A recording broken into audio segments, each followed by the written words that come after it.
Hello students, welcome to the Magnet Brains. कैसे हैं आप सब लोग? बढ़िया, जोश में आ जाओ फिर जल्दी से। आज हम शुरू करेंगे हमारा second part of the objective 2। Objective 1 हम कर चुके थे कंप्लीट, जहां पे एक सिंगल ऑप्शन को टिक लगा रहे थे।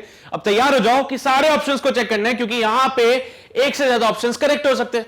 तो जैसा कि मैं हमेशा कहता हूं, मेक श्योर पेन और पेपर होना चाहिए। कोई भी क्वेश्चन आएगा, सबसे पहले वीडियो को पॉज करोगे, खुद से ट्राई करोगे, उसके बाद चेक करो तुम्हारा आंसर सही आता है कि नहीं आता है। ओके, तो ये काम जरूर फॉलो करना है, राइट? चलिए भाई, तो शुरू करेंगे पहले क्वेश्चन के साथ में। Yes, so here we have the first question. Electrons are emitted by a hot filament and are accelerated by an electric field as shown in figure. The two stops at the left ensure that the electron beam has the uniform cross section. यहां पे देखो, ये जो stops हमने लगाए हैं, ये हमें रिप्रेजेंट करवाते हैं कि इलेक्ट्रॉन बीम जो आएगा उसका यूनिफॉर्म क्रॉस सेक्शन रहेगा। तो जरा बताइए, the speed of the electron is more at B than A, the electric current is from left to right, the magnitude of the current is larger at B than of A, the current density is more at B than at A. कौन सा option सही होंगे? तो एक बार video को pause करो, खुद से ट्राई करो, फिर हम आगे बढ़ेंगे। कर लिया ट्राई? सभी ने वीडियो को पॉज किया था ना? ओके। तो भाई क्या बोला गया है कि ये यहां पे एक फिलामेंट है जिसकी वजह से इलेक्ट्रॉन बीम निकल रही है।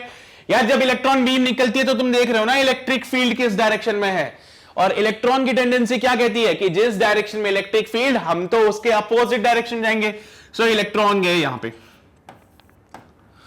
ये इलेक्ट्रॉन गया ए पे और बी पे। अब मुझे बताओ, the speed of the electron is more at B than at A. कहां पे इलेक्ट्रॉन की स्पीड ज्यादा होगी, बी पे या ए पे? तो पहली बात तो ये सोचनी पड़ेगी, स्पीड का क्या लफड़ा है ना, स्पीड का क्या लफड़ा है ये देखते हैं। चलो भाई, अब यार एक बात बताओ, जिस डायरेक्शन में इलेक्ट्रॉन जाता है, क्या उसके अपोजिट डायरेक्शन में करंट जाती है कि नहीं जाती? बोलो हाँ कि ना।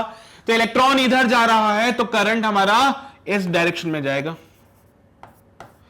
इलेक्ट्रॉन हमारा ए से बी जा रहा है तो करंट हमारा बी से ए आएगा। तो कुछ ऐसा बोला है क्या, the electric current is from left to right. ये हमारा राइट है, ये लेफ्ट है ना। यहां पे हम लिखते हैं राइट और यहां पे हम लिखते हैं लेफ्ट। तो भाई साहब, हमारा करंट जो है वो राइट से लेफ्ट की तरफ जा रहा है, इसने बोला लेफ्ट से राइट, गलत ऑप्शन है। Magnitude of current is larger at B than at A. भाई यूनिफॉर्म क्रॉस सेक्शन बीम जा रही है, नंबर ऑफ इलेक्ट्रॉन्स के ऊपर डिपेंड करता है करंट की पूरी पिक्चर। तो ऐसा में कोई जरूरी नहीं कि ऐसी बात होगी कि करंट का मैग्नीट्यूड ए पे ज्यादा होगा या बी पे ज्यादा होगा। The current density is more at B than at A. B पे और ए पे करंट डेंसिटी का क्या पिक्चर है? देखो भाई, अब ये चीज मैं डिफाइन तभी कर सकता हूं जब मुझे करंट का पता होगा। वैसे तो मुझे इतनी बात पता है कि अगर इनका एक यूनिफॉर्म क्रॉस सेक्शन है तो नंबर ऑफ फ्री इलेक्ट्रॉन्स जो वहां से पास होंगे पर यूनिट वॉल्यूम वो फिक्स रहेगा, ठीक है, उसमें कोई चेंज नहीं हो सकता है। तो अगर नंबर ऑफ फ्री इलेक्ट्रॉन्स जो पास हो रहे होंगे ए और बी से, अगर वो सेम है तो करंट डेंसिटी भी सेम रहेगी। पर ये तो गलत बात बोल रहा है, तो ये भी काट देना, ठीक है। तो ये हमारा बी ऑप्शन भी गलत हो गया। यार, अब तो बचा एक ही ऑप्शन है, तो वही हमारा सही आंसर होगा। लेकिन सर ऐसे थोड़ी मान लेंगे हम लोग भी। प्रूफ चाहिए, प्रूफ। मैंने तुम्हें 3 ऑप्शन गलत करवा दिए हैं। करंट की डायरेक्शन राइट से लेफ्ट है तो ये गलत है। Magnitude of the current is larger at B than at A. देखो भाई, करंट को फर्क पड़ता है किस चीज से? नंबर ऑफ इलेक्ट्रॉन्स जो कि ड्रिफ्ट कर रहे हैं। अगर वो सेम स्पीड से ड्रिफ्ट करते हैं, सेम नंबर ऑफ इलेक्ट्रॉन्स आ रहे हैं, तो यहां पे करंट सेम रहेगा। और जैसे भी कभी बोला गया फिलामेंट है, फिलामेंट से यहां पे इक्वल यूनिफॉर्म ऑफ एरिया को भेज रहे हैं, मतलब नंबर ऑफ फ्री इलेक्ट्रॉन्स जो यहां से पास होना चाहते हैं ए और बी से, उनको सेम रखेंगे ना। अरे भैया, यहां से इलेक्ट्रॉन आए, रास्ते में कोई रुकावट है, कुछ नहीं है, तो जितने इलेक्ट्रॉन ए से पास हुए उतने इलेक्ट्रॉन फर्दर बी से पास हो जाएंगे।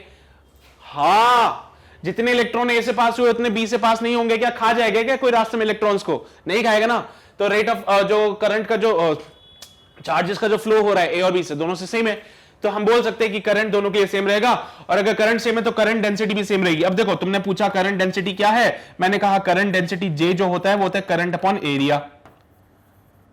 करंट डेंसिटी क्या होता है? Current upon area. क्वेश्चन में क्या बोला है? यूनिफॉर्म क्रॉस सेक्शन है दोनों का। इलेक्ट्रॉन बीम का यूनिफॉर्म क्रॉस सेक्शन है, मतलब ए और बी पे दोनों जगह पे क्रॉस सेक्शनल एरिया की बात करें तो देख लो भाई फटाफट से, सेम क्रॉस सेक्शनल एरिया।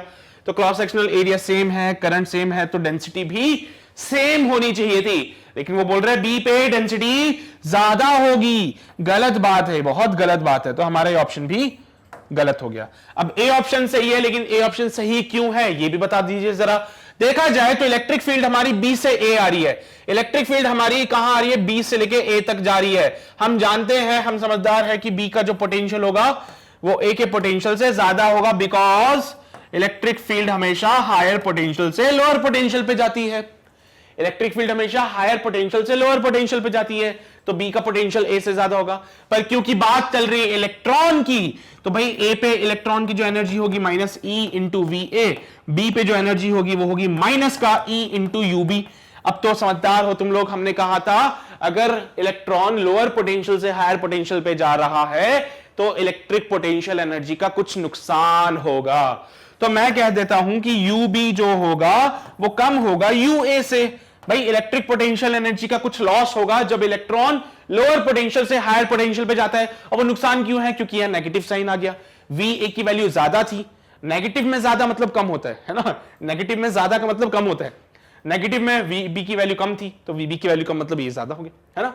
तो ओवरऑल जो पूरी पिक्चर डिपेंड कर रही है वो किस पे डिपेंड करती है? नेगेटिव चार्ज पे या पॉजिटिव चार्ज पे। इलेक्ट्रॉन की बात हो रही है तो इलेक्ट्रॉन के लिए कुछ अलग चलेगा। वी बी ज्यादा था, नेगेटिव में ज्यादा होना मतलब कम होता है। वी ए कम था, नेगेटिव में कम होने का मतलब ज्यादा है, ठीक है। नेगेटिव उल्टा चलता है। So U B is less than U A. जरा देखो ए से बी तक जाते वक्त एनर्जी का कुछ नुकसान हुआ क्या? सर ए से लेके बी तक जाते वक्त जो है पोटेंशियल एनर्जी कम हो गई है।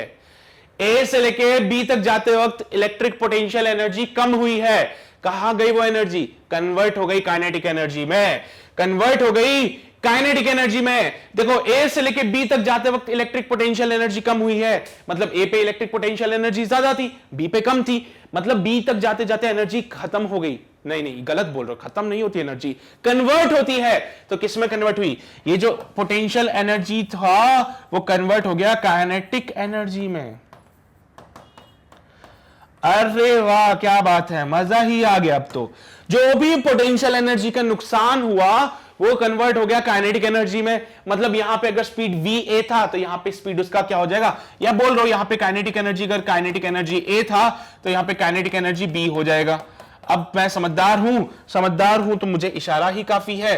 मेरा इशारा मुझे ये कहता है कि भाई साहब चीजों को मिटा दो पहले तो। मेरा इशारा मुझसे कहता है कि अगर ए पे तुमने काइनेटिक एनर्जी के ए रिप्रेजेंट की है, ए पे काइनेटिक एनर्जी के ए रिप्रेजेंट की है, बी पे काइनेटिक एनर्जी के बी रिप्रेजेंट की है, तो के बी जो होगा वो बड़ा होगा के ए से। वे के इज द काइनेटिक एनर्जी। भैया के बी जो है वो बड़ा है के ए से। If K B greater than K A, if K B greater than K A, it means that V B is greater than V A. ठीक है, अगर बी पे काइनेटिक एनर्जी ज्यादा है ए से तो बी पे स्पीड भी ज्यादा होगी, क्योंकि भाई इलेक्ट्रॉन है, मास तो उसका फिक्स रहेगा। अरे इलेक्ट्रॉन है भैया, दोनों जगह पे मास तो फिक्स रहेगा, तो चेंज हो सकती है स्पीड। अब बी पे काइनेटिक एनर्जी ज्यादा क्यों हुई? तो भैया बी पे पोटेंशियल एनर्जी कम हो गई थी, क्योंकि तो ए पे ज्यादा पोटेंशियल एनर्जी थी, ए से बी जाते जाते पोटेंशियल एनर्जी कम हो गई। जो पोटेंशियल एनर्जी कम हुई वो काइनेटिक एनर्जी के फॉर्म में चलेगी, वो चलेगी काइनेटिक एनर्जी के फॉर्म में। तो बी पे काइनेटिक एनर्जी ज्यादा है। समझते हो ना बात को? तो ए ऑप्शन मेरा सही बोलूं क्या? The speed of the electron is more at B than at A. हाँ बिल्कुल सही बात है, बिकॉज बी पे काइनेटिक एनर्जी ज्यादा है। क्यों है काइनेटिक एनर्जी बी पे ज्यादा? क्योंकि बी पे पोटेंशियल एनर्जी डिक्रीज हो गई है जाते जाते, है ना। तो भाई नोट कर लो जल्दी से, फिर आगे बढ़ेंगे। कर लिया नोट सभी ने? पक्का ना? बढ़े आगे पक्के से? ओके चलिए, so let's move on to the अगला पार्ट जो है question number 2।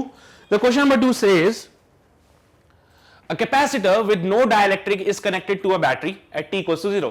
Consider a point A in the connecting wires and the point B in between the plates. Then there is no current through A, there is no current through B, there is a current through A as long as the charging is not completed. There is a current through B as long as charging is not completed. तो इनमें से कौन से statement सही होंगे ये आपको बताना है। तो एक बार डायग्राम बना देता हूं, उसके बाद खुद से ट्राई करना। फिर कैपेसिटर जिसके अंदर कोई डाइलेक्ट्रिक नहीं है, चलो ठीक है बना दिया कैपेसिटर विदाउट डाइलेक्ट्रिक। इसको कनेक्ट कर दिया है with a battery.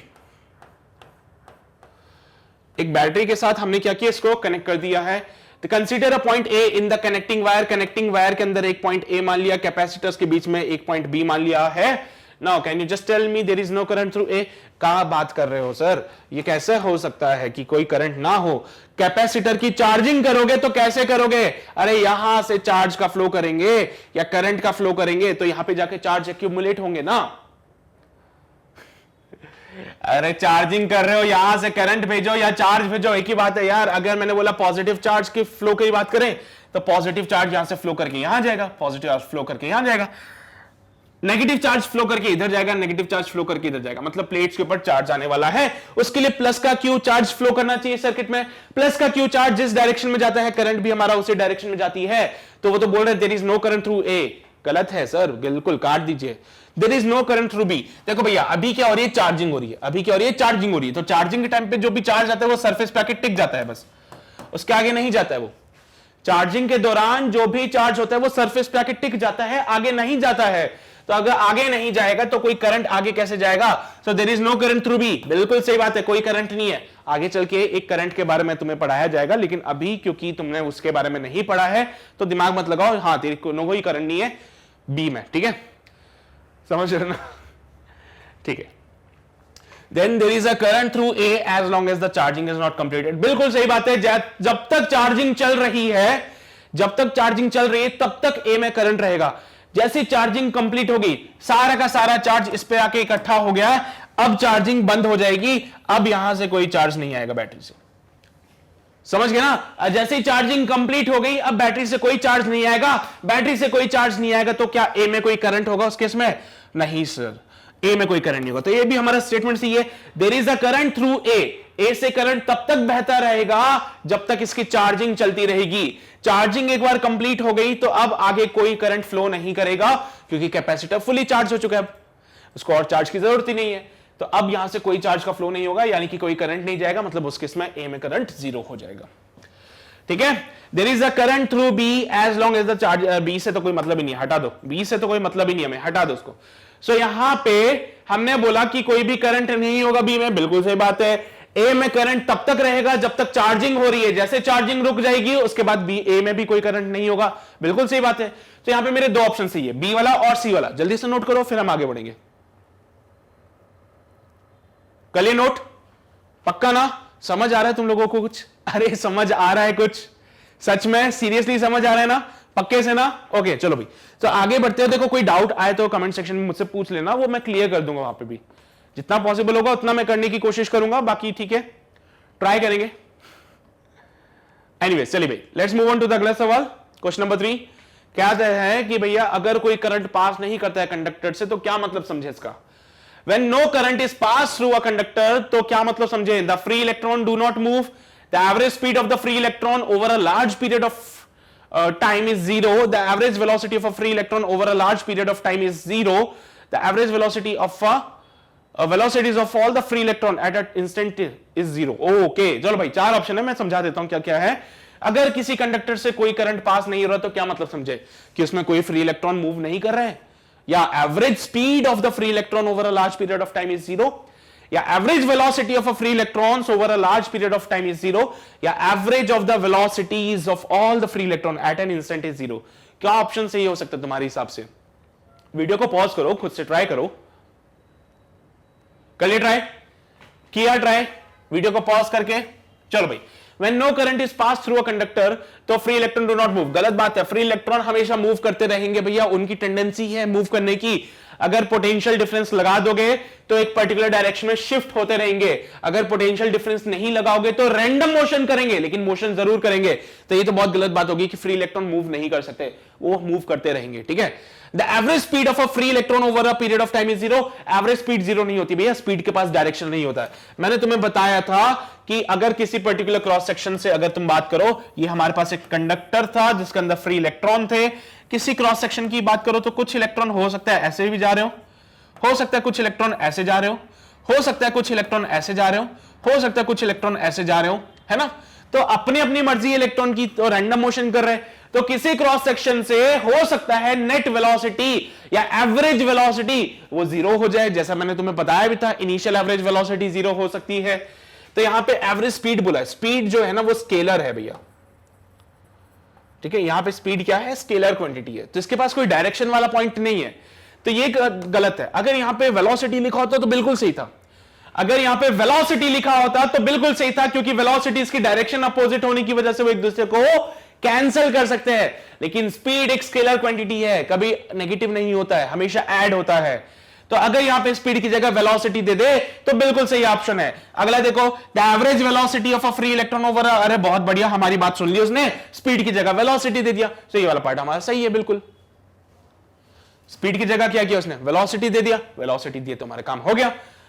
The average of the velocities of all the free electron at an instant is zero, बिल्कुल सही बात है भाई, किसी भी इंस्टेंट पे अगर तुम एवरेज फाइंड करोगे सारे फ्री इलेक्ट्रॉन्स की वेलोसिटी का तो वो जीरो ही मिलेगा। बता चुका हूं तुम्हें पहले भी, जब मैंने तुम्हें टॉपिक पढ़ाया था, कहा था किसी भी पर्टिकुलर इंस्टेंट पे अगर तुम एवरेज वेलोसिटी फाइंड करने की कोशिश करोगे, यहां तो मैंने तुम्हें 4 इलेक्ट्रॉन बना के बताए हैं, सिर्फ 4 इलेक्ट्रॉन थोड़ी होते, कितने होते हैं, बहुत सारे इलेक्ट्रॉन्स होते हैं यार, इतने सारे इलेक्ट्रॉन्स होते हैं कि तुम सोच भी नहीं सकते हो, इवन तुम काउंट भी नहीं कर सकते हो, एवोगैड्रो नंबर का यूज करना पड़ता है उसको काउंट करने के लिए भी है ना भाई, समझो ना बात को। तो इतने सारे इलेक्ट्रॉन है कि भैया यहां पे एवरेज जीरो हो जाता है। ये तो मैंने तुम्हें सिर्फ 4 इलेक्ट्रॉन देखा है बस, हो सकता है यहां पे 500 हो सकता है इतने पार्ट में 1 करोड़ इलेक्ट्रॉन्स हो, 1 करोड़ से भी ज्यादा क्या काउंट होता है, जो भी काउंट होता है वो भी हो सकता है यहां पे, है ना। सो एवरेज वेलोसिटी जो होती है फ्री इलेक्ट्रॉन्स की वो जीरो होती है, भले तुम एक लॉन्ग टाइम के लिए कंसीडर करो या फिर एक तुम इंस्टेंट की बात करो, एवरेज तुम्हें जीरो ही मिलेगा। ओके लेकिन एवरेज किसका, वेलोसिटी का, स्पीड का एवरेज नहीं होगा जीरो, क्योंकि स्पीड एक स्केलर क्वांटिटी है जो हमेशा ऐड होती है। वेलोसिटी एक वेक्टर क्वांटिटी है जो कि डायरेक्शन अपोजिट होने की वजह से सब्ट्रैक्ट भी हो सकती है। ओके तो यहां पे सी और D is the right answer for this question. Note कीजिए फिर हम आगे बढ़ेंगे। कलिए नोट, पक्का? Okay so question number 3 completed ना। ओके तो आगे बढ़ते हैं to the next question. Question number 4 कहा गया है which of the following quantities do not change when a resistor connected to a battery is heated due to the current. तो भाई इनमें से कौन सी चीज है जो चेंज नहीं होगी अगर मैं एक रेजिस्टर को कनेक्ट कर दूं बैटरी से और वो हीट हो जाए ड्यू टू द करंट। तो क्या क्या चेंज नहीं होगा बोलो जरा। टेम्परेचर को इंक्रीज कर दोगे तो क्या क्या चेंज नहीं होगा, सोचो। सर रेजिस्टेंस जो होता है वो तो टेम्परेचर डिपेंडेंट है, ये बात मैं जानता हूं। और रेजिस्टेंस क्यों sir, even the resistivity is also temperature dependent. तो अगर टेम्परेचर का इंक्रीमेंट होता है तो रेजिस्टेंस हो या रेजिस्टिविटी हो, दोनों ही यहां पे टेम्परेचर राइज करने से क्या होगा, अरे अगर टेम्परेचर इंक्रीज कर दिया गया तो इनकी वैल्यू भी इंक्रीज हो जाएगी। ठीक है, रेजिस्टेंस और रेजिस्टिविटी दोनों इंक्रीज हो जाएंगे अगर टेम्परेचर को इंक्रीज कर दिया तो रेजिस्टिविटी तो नहीं है, रेजिस्टेंस भी नहीं है। What about the drift speed? Drift speed के लिए क्या कहते हो तुम लोग? सर ड्रिफ्ट स्पीड को क्या मतलब है टेम्परेचर से? ड्रिफ्ट स्पीड का तो फॉर्मूला जो हमारे पास आया था वो क्या आया था, the drift speed is equals to E capital E tau by M. याद है तुमको? ड्रिफ्ट स्पीड का यही फॉर्मूला आया था तुम्हारे पास में। किस पे डिपेंड करता है? Charge of the electron, electric field, mass. Temperature से कोई लेना देने नहीं है। रुको जरा, ये क्या है? Tau which we called as the relaxation time. ये क्या है? टाउ, जिसको हम रिलैक्सेशन टाइम कहते हैं। यार क्या मतलब है इस रिलैक्सेशन टाइम का? इसका मतलब है एवरेज, या फिर कहूं ये क्या है, the time between the two successive collision. यानी कि दो इलेक्ट्रॉन्स हैं, जब वो ड्रिफ्ट कर रहे थे तो इनके बीच में कोलिजन हुआ। ठीक है, हो सकता है ये इलेक्ट्रॉन ऐसे आगे जा रहा हो सकता है इलेक्ट्रॉन आगे जा रहा हो और ये इधर से आ रहा हो तो इससे टकरा गया ये, तो कोलिजन हुआ। तो भाई यहां पे कोलिजन के बाद अब कहीं और जाएगा वो, तो सक्सेसिव कोलिजन्स के बीच में, पहला कोलिजन दूसरा कोलिजन, इसके बीच में जो टाइम लगता है इसको कहते हैं हम रिलैक्सेशन टाइम। तो भाई अगर टेम्परेचर बढ़ा दिया, अगर तुमने टेम्परेचर को इंक्रीज कर दिया तो क्या होगा? If temperature increases so collision increase हो जाएगा उस केस में। भाई कोलिजन इंक्रीज हो जाएगा ना, बहुत ज्यादा यहां पे कोलिजन्स होने लग जाएंगे, यानी कि टाइम जो लगेगा कोलिजन्स में बिटवीन टू सक्सेसिव कोलिजन्स वो कम हो जाएगा। बोल सकता हूं ये बात में कि जो टाइम लगेगा बिटवीन टू सक्सेसिव कोलिजन्स वो कम लगेगा। अरे जब भी किसी को एनर्जी देते हो वो एक्साइटेड हो जाता है, भागने लगता है। पहले इलेक्ट्रॉन चल रहा था, टेम्परेचर राइज किया तुमने, तो टेम्परेचर राइज करने से क्या हुआ, ये भागने लग गया। भागने लगा तो जल्दी जल्दी से कोलिजन होंगे, जल्दी जल्दी कोलिजन होंगे, मतलब जो रिलैक्सेशन टाइम है उसकी वैल्यू कम हो जाएगी। तो वो क्या बोल रहा है, हमें बताना है कि किसको कोई फर्क नहीं पड़ता, डज नॉट चेंज वाला। तो भाई नंबर ऑफ ड्रिफ्ट स्पीड जो है वो भी चेंज हो जाएगा टेम्परेचर राइज होने की वजह से। टेम्परेचर राइज क्यों हो रहा है? क्योंकि जो रेजिस्टर को बैटरी से कनेक्ट किया था वो हीट होने लग गया। जो रेजिस्टर बैटरी से कनेक्टेड था वो हीट होने लग गया, और सारी पिक्चर में तुम्हें रेजिस्टर के अंदर की बता रहा हूं। अरे ड्रिफ्ट वेलोसिटी क्या है? Velocity of the electrons in the conductor, या फिर बोलूं रेजिस्टर्स के अंदर जो इलेक्ट्रॉन है उनका ड्रिफ्ट वेलोसिटी है ये। और वो ड्रिफ्ट वेलोसिटी टेंपरेचर को इंक्रीज करने से क्या हो जाएगी? अरे सॉरी, उल्टा लिख दिया क्या मैंने? अरे अरे अरे अरे अरे अरे, टाइम बढ़ जाएगा, जल्दी जल्दी कोलिजन्स होंगे अब, है ना? हाँ, क्या लिख रहा था अभी? तो भाई यहां पे क्या होगा, अब इनके बीच में जो कोलिजन होगा वो जल्दी जल्दी होंगे। जल्दी जल्दी कोलिजन होने की वजह से मैं कह सकता हूं कि अगर टेंपरेचर राइज किया तो इनकी ड्रिफ्ट स्पीड जो है वो इंक्रीज कर जाएगी। पहले आई थिंक मैंने उल्टा लिख दिया था, मैंने डिक्रीज कर दिया था उसको ना। तो सक्सेसिव कोलिजन्स के बीच में लगने वाला जो टाइम है वो जल्दी जल्दी होगा। अब कोलिजन जो होंगे वो जल्दी जल्दी होंगे, जल्दी जल्दी कोलिजन होंगे तो टाउ की वैल्यू ज्यादा हो जाएगी, और अगर टाउ ज्यादा हो गया तो भाई डेफिनेटली ड्रिफ्ट वेलोसिटी की वैल्यू क्या हो जाएगी? ज्यादा हो जाएगी, है ना भाई? है कि नहीं? चलो, तो इस केस में अब हमारे पास बचता है नंबर ऑफ फ्री इलेक्ट्रॉन, जिसको कोई फर्क नहीं पड़ता है कि भाई टेम्परेचर कितना है। टेम्परेचर ज्यादा होगा तो भी नंबर ऑफ फ्री इलेक्ट्रॉन्स उतने हैं, टेम्परेचर कम होगा तो भी फ्री इलेक्ट्रॉन्स उतने ही हैं। फ्री इलेक्ट्रॉन्स को कोई फर्क नहीं पड़ता है, वो कंडक्टर के पास पहले से अवेलेबल थे। टेम्परेचर ज्यादा करो कम करो कोई दिक्कत वाली बात नहीं है, हम अपनी वैल्यू को फिक्स रखेंगे। तैयार नहीं की बात है? नोट कर लो जल्दी से, फिर आगे बढ़ते हैं। D is the right answer.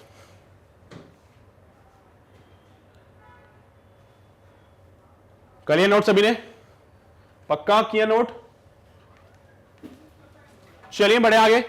Okay, so question number 4 हो गया है हमारा complete. Now let's move on to the अगला सवाल, question number 5। So the question number 5 says, as the temperature of a conductor increases, its resistivity and conductivity change. The ratio of resistivity to the conductivity, what will happen? अरे यार, इनका ratio चाहिए। Temperature of a conductor increase कर दिया है तो इनका ratio का क्या हाल होगा बोलो जरा। टेम्परेचर को बढ़ा दिए हो तो रेजिस्टिविटी और कंडक्टिविटी का जो रेशियो होगा क्या होगा? तो लिख दो यहां पे रेजिस्टिविटी अपॉन कंडक्टिविटी। भाई एक दूसरे के दुश्मन है बिल्कुल, ये है ना, एक दूसरे के बिल्कुल दुश्मन है ये लोग। तो अब तुमने क्या किया? टेम्परेचर को इंक्रीज कर दिया। तुमने क्या किया? टेम्परेचर को इंक्रीज कर दिया। चलो भाई अब सोचो जरा क्या होगा इनका रेशियो। सोचा? क्या बोलोगे तुम लोग कि भाई टेम्परेचर अगर राइज करते हो तो रेजिस्टिविटी राइज करती है, बिल्कुल, लेकिन टेम्परेचर राइज की वजह से कंडक्टिविटी डिक्रीज भी तो होता है। समझे बात को? टेम्परेचर बढ़ जाएगा तो रेजिस्टिविटी इंक्रीज हो जाएगी, लेकिन कंडक्टिविटी डिक्रीज हो जाएगी। अगर रेजिस्टिविटी तुम्हारा 4 टाइम्स इंक्रीज करता है, अगर रेजिस्टिविटी तुम्हारा 4 टाइम्स इंक्रीज करता है तो कंडक्टिविटी भी तुम्हारा 4 टाइम्स डिक्रीज करेगा। ध्यान रखना इस बात को। कंडक्टिविटी कतई दुश्मन है उसका, रेजिस्टिविटी का। बोलता है भैया तेरे से पूरी दुश्मनी, जितना टाइम्स तू इंक्रीज करेगा मैं उतना टाइम डिक्रीज कर जाऊंगा। तो 10 टाइम्स इंक्रीज कर, मैं 10 टाइम्स डिक्रीज हो जाऊंगा। तो यहां पे ये दोनों एक दूसरे के दुश्मन हैं, जितना ज्यादा वो इंक्रीज करता है उतना ज्यादा ये डिक्रीज करता है। सो ओवरऑल जो इफेक्ट है टेम्परेचर इंक्रीज का वो कुछ नहीं करता है, ठीक है। सो वो कांस्टेंट ही रहता है। So your C option is absolutely correct है। तो जल्दी से नोट कर लो फिर आगे बढ़ते हैं। कर लिया नोट? पक्का? बढ़े आगे? ओके, सो क्वेश्चन नंबर 5 हुआ हमारा complete. Now let's move on to the next question, question number 6। तो क्वेश्चन नंबर 6 क्या कहता है तुम्हारा? A current passes through a wire of non uniform cross section which of the following quantities are independent of the cross section. अब देखो क्या हो रहा है, एक करंट पास हो रहा है through a wire of non uniform cross section. एक वायर है जिसका uniform non uniform cross section दे रखा है और इनमें से करंट को पास कराते हैं। Then which of the following quantities are independent of the cross section. तो कौन कौन सी वो क्वांटिटीज है जिनको क्रॉस सेक्शन से कोई फर्क नहीं पड़ता है? कौन कौन सी वो क्वांटिटीज है जिनको क्रॉस सेक्शन से कोई फर्क नहीं पड़ता है? तो भाई यहां पे क्या हुआ, करंट का पास हुआ, यहां पे करंट जा रहा है इधर से। तो भाई बताओ जरा कि कौन कौन सी ऐसी क्वांटिटीज है जिनको की क्रॉस सेक्शन से कोई फर्क नहीं पड़ता है? The charge crossing in a given time interval. क्या है ये? Charge crossing in a given time interval, यानी कि rate of flow of charge, rate of flow of charge, यही है ना, rate of flow of charge. तो भाई the charge crossing in a given time interval is actually the rate of flow of charge. और rate of flow of charge को ना किसी cross section की जरूरत नहीं है, उसको तो फर्क ही नहीं पड़ता है, जितना चार्ज यहां से जाएगा उतना चार्ज बाहर आएगा भाई। यहां ऐसे समझ लो, ये तुम्हारे पास एक पानी की पाइप है ऐसी वाली, जितना पानी यहां से अंदर जाएगा किसी टाइम में उतना ही पानी बाहर भी आएगा। मान लीजिए 5 सेकंड के अंदर यहां पे इतना पानी गया, इन 5 सेकंड्स इतना पानी अंदर जाता है, तो क्या यहां पे इतना सारा पानी बाहर आएगा क्या? इतना सारा पानी बाहर आएगा क्या? नहीं सर, ऐसा तो पॉसिबल ही नहीं है। अरे अंदर पाइप पानी थोड़ी दे रही है एक्स्ट्रा यार, है ना, नहीं दे सकती ना। तो क्या होगा, अगर 5 सेकंड्स के अंदर इतना पानी अंदर जाता है तो सेम टाइम में इतना पानी बाहर भी आ जाएगा। That's called the rate of flow. Same time में उतना ही पानी बाहर आएगा, इसको कहते हैं रेट ऑफ फ्लो। तो चार्ज का भी वही पिक्चर है, जितना चार्ज अंदर जाएगा किसी टाइम टी में उतना ही चार्ज बाहर आएगा in the same time interval. तो इसको तो कोई मतलब नहीं है एरिया ऑफ क्रॉस सेक्शन से, उसको तो मतलब है कि भाई कितने क्वांटिटी ऑफ चार्ज जा रहा है अंदर। ड्रिफ्ट स्पीड, क्या इसको फर्क पड़ता है? याद करो वीना वाला रिलेशन मैंने पढ़ा था, I इक्वल्स टू वीना। सो ड्रिफ्ट स्पीड जो होती है वो होती है I अपॉन E ना। यहां पे जो तुम्हारी ड्रिफ्ट स्पीड है वो एरिया ऑफ क्रॉस सेक्शन पे डिपेंड कर सकती है क्या? देखो तुम्हारा rate of flow of charge constant हो गया है, जिसको कोई फर्क नहीं पड़ता है, यानी कि current. Rate of flow of charge क्या है? करंट।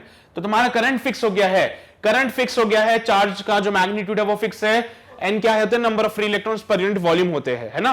अभी उसके बारे में बात करते हैं, वो भी वैसे फिक्स्ड ही है। तो यहाँ पे जो ड्रिफ्ट वेलोसिटी है वो डिपेंड कर इनवर्सली प्रोपोर्शनल है एरिया ऑफ क्रॉस सेक्शन के। तो अगर यहाँ पे एरिया ऑफ क्रॉस सेक्शन कम है तो वो जल्दी से घुस जाएंगे अंदर, एरिया ऑफ क्रॉस सेक्शन बड़ा है तो धीरे धीरे बाहर निकलेंगे। अच्छा, इसको कैसे समझना है? तो तुमने देखा होगा जब पानी से पाइप से तुम पौधों को पानी डालते हो तो नॉर्मली ऐसे पाइप छोड़ोगे तो धीरे धीरे पानी जाएगा। उंगली लगा लो पाइप के आगे तो क्या होता है? स्पीड से पानी जाता है, क्योंकि तुमने एरिया कम कर दिया। ऐसे होता है ना। अरे किसी पाइप में से पानी फ्लो करता है तो पाइप ऐसे पकड़ के रखो तो नॉर्मली पानी फ्लो करता है, लेकिन पाइप के आगे अगर अपना अंगूठा लगा लो तो स्पीड से पानी जाता है। एरिया कम करोगे तो स्पीड इंक्रीज होगी, एरिया कम करोगे तो स्पीड इंक्रीज होगी। तो क्या ये है जिसको फर्क पड़ता है एरिया से? हाँ, तो ये हमारा आंसर नहीं होगा, ये हमारा आंसर नहीं हो सकता है, क्योंकि इसको फर्क पड़ता है एरिया से। हमें बताना है जो एरिया ऑफ क्रॉस सेक्शन के इंडिपेंडेंट है। तो भाई ये तो गलत हो गया। करंट डेंसिटी की बात की जाए तो करंट डेंसिटी J जो होता है वो होता है I upon area of cross section. इसके तो फॉर्मूले में ही एरिया ऑफ क्रॉस सेक्शन है, ये तो क्रॉस सेक्शन एरिया के बिना अधूरा है। तो भाई यहां पे क्या हो गया? J equals to I upon area of cross section. जैसे जैसे area of cross section change हो जाएगा इसका करंट डेंसिटी चेंज हो जाएगा, तो ये भी गलत बात है। बात आती है फ्री इलेक्ट्रॉन डेंसिटी की, जो कि हमें रिप्रेजेंट करता है कि किसी पर्टिकुलर वॉल्यूम के अंदर कितने फ्री इलेक्ट्रॉन्स है। फ्री इलेक्ट्रॉन डेंसिटी रिप्रेजेंट करता है कि किसी पर्टिकुलर वॉल्यूम के अंदर इतना पार्ट है, इसके अंदर कितने फ्री इलेक्ट्रॉन्स है, वो हमें रिप्रेजेंट करता है फ्री इलेक्ट्रॉन डेंसिटी। तो भाई वो तो डिपेंड करता है for the number of electrons पे, है ना भाई। Number of free electrons in this volume, इस चीज पे डिपेंड करता है ना ये, कि नंबर ऑफ फ्री इलेक्ट्रॉन्स किसी वॉल्यूम के अंदर कितने हैं। तो वो तो डिपेंड करेगा ना नंबर ऑफ फ्री इलेक्ट्रॉन्स पे। ये वॉल्यूम तो फिक्स कर रखा है ना तुमने। अरे वॉल्यूम तो फिक्स है ना इसका, क्या वॉल्यूम चेंज हो रहा है क्या? नहीं, वॉल्यूम फिक्स है इसका। यहां पे क्या हुआ? इसका area of cross section change हो गया, सिर्फ इसका क्या हुआ? सिर्फ area of cross section change हुआ है। तो हम क्या बोलेंगे? ये जो पिक्चर है वो डिपेंड करती है नंबर ऑफ फ्री इलेक्ट्रॉन्स पे। तो yes, your D option is also correct. तो यहां पे क्या बोलेंगे कि कौन कौन सी क्वांटिटीज है जो इंडिपेंडेंट है क्रॉस सेक्शन पे? तो वो डिपेंड है charge crossing in a given time interval और फ्री इलेक्ट्रॉन डेंसिटी, ये दोनों इंडिपेंडेंट है। इसके अलावा ये जो ड्रिफ्ट स्पीड है और जो करंट डेंसिटी है वो डिपेंड करते हैं एरिया ऑफ क्रॉस सेक्शन पे। नोट करो, फिर हम आगे बढ़ते हैं। करिए नोट सभी ने? चलिए भाई, बहुत बढ़िया। सो अब बढ़ते हैं टू द अगला सवाल, और हमारा अगला सवाल है क्वेश्चन नंबर 7, जो हमसे कहता है कि mark out the correct option. भाई करेक्ट ऑप्शन को मार्क करो। An emitter should have a small resistance, an emitter should have a large resistance, a volt meter. देखो यहाँ पे वोल्ट लिखा है ना, वोल्ट मीटर है वो, थोड़ा सा करेक्शन कर लिया करो, भावना समझ जाया करो। वोल्ट मतलब वोल्ट मीटर की बात कर रहे हैं वो यहाँ पे, है ना। तो मिसप्रिंट हो जाता है कभी कभार, छोटी मोटी गलतियां इग्नोर कर दिया करो। A voltmeter should have a small resistance, a voltmeter should have a large resistance। चारों में से कौन से ऑप्शन तुम्हारे हिसाब से सही होने चाहिए? एमीटर को कैसे बनाते थे? एक गैल्वेनोमीटर लिया, उसके साथ में एक छोटू सा रेजिस्टेंस, जिसको क्या बोलते हो? शंट।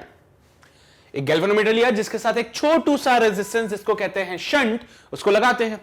अब ये पूरा बनता है एमीटर, ये पूरा बनता है एमीटर। हम कोशिश करते हैं कि ये जो शंट की वैल्यू है बहुत कम हो, जिससे कि क्या होगा, ये ओवरऑल एमीटर का जो वैल्यू है, जिस ओवरऑल एमीटर की जो रेजिस्टेंस है, हम क्या चाहते हैं वो कम रहे। क्यों कम रहे? क्योंकि जो भी एमीटर हम लगाते हैं वो एक सीरीज में लगा होता है सर्किट में। जो भी एमीटर हम लगाते हैं वो सीरीज में लगा होता है सर्किट के, और अगर वो सीरीज में लगा है तो भाई जो करंट इसमें से जाएगा, ये कहीं ऐसा ना हो कि इस करंट की वैल्यू को चेंज कर दे।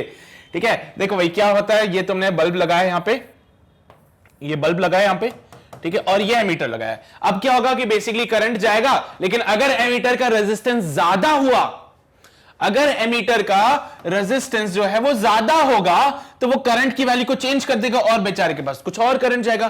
तो जो हमें मेजर करना था वो वैल्यू मिली क्या तुम लोगों को? जो हमें मेजर करना था एमीटर से, क्या वो एमीटर ने करंट को मेजर किया? नहीं सर, उसने करंट को चेंज करके फिर वो मेजर किया। हम ये नहीं चाहते, हम बस चाहते हैं कि एमीटर हमारे करंट को मेजर करे, ना कि उसको चेंज करे। तो इसलिए हम क्या करते हैं, हम कोशिश करते हैं इस एमीटर के रेजिस्टेंस को बिल्कुल कम करने की। बहुत कम रेजिस्टेंस होना चाहिए एमीटर का, जिससे कि जो करंट इससे पास होगा उसकी वैल्यू में ज्यादा इफेक्ट ना आए। आइडियल एमीटर का रेजिस्टेंस 0 माना जाता है। अगर कोई तुमसे बोले ना आइडियल एमीटर, कोई भी बोल दे तुमसे भैया आइडियल एमीटर, तो उसका जो रेजिस्टेंस होता है वो 0 होता है। वहां पे आइडियल एमीटर को अगर तुम बनाने की कोशिश करोगे तो एक स्ट्रेट वायर की तरह बना सकते हो। बोलते हो कि भैया एमीटर का कोई रेजिस्टेंस नहीं होता आइडियल वाले के। तो हम क्या चाहते हैं, एमीटर का रेजिस्टेंस स्मॉल हो, तो हमारा ए ऑप्शन सही है, लार्ज वाला नहीं होना चाहिए। अब बात करते हैं वोल्ट मीटर की। तो भाई वोल्ट मीटर कैसे बनाते हैं, गैल्वेनोमीटर के साथ में सीरीज में एक बहुत बड़ा रेजिस्टेंस लगा देते हैं। एमीटर बनाने के लिए क्या करते थे, गैल्वेनोमीटर के साथ में एक शंट, एक छोटा सा रेजिस्टेंस जो कि पैरेलल में होता था वो लगाते थे। गैल्वेनोमीटर के साथ में सीरीज में एक बड़ा रेजिस्टेंस लगाते हैं, जिससे वोल्ट मीटर में बनता है। अब हम चाहते हैं कि वोल्ट मीटर का जो रेजिस्टेंस है वो ज्यादा बड़ा रहे। क्यों भाई, ऐसा क्या है इसमें, क्यों चाहते हो तुम लोग कि वोल्ट मीटर का जो रेजिस्टेंस है वो बहुत ज्यादा हो? ऐसा हम इसलिए चाहते हैं बिकॉज ऑफ द रीजन कि जब भी हम कभी पोटेंशियल को मेजर करते हैं तो वोल्ट मीटर को पैरेलल में लगाते हैं। अगर इसका रेजिस्टेंस कम हुआ, अगर इसका रेजिस्टेंस कम हुआ तो सर्किट में जो करंट आई आ रहा है वो डिस्ट्रीब्यूट हो जाएगा। कुछ करंट यहां चला जाएगा, कुछ करंट यहां चला जाएगा। क्या इससे तुम पोटेंशियल फाइंड कर पाओगे इस बल्ब के अक्रॉस? ये जो बल्ब है इसके अक्रॉस पोटेंशियल फाइंड करना था तुम्हें, लेकिन तुमने ऐसा वोल्ट मीटर लगा दिया जिसका रेजिस्टेंस कम है।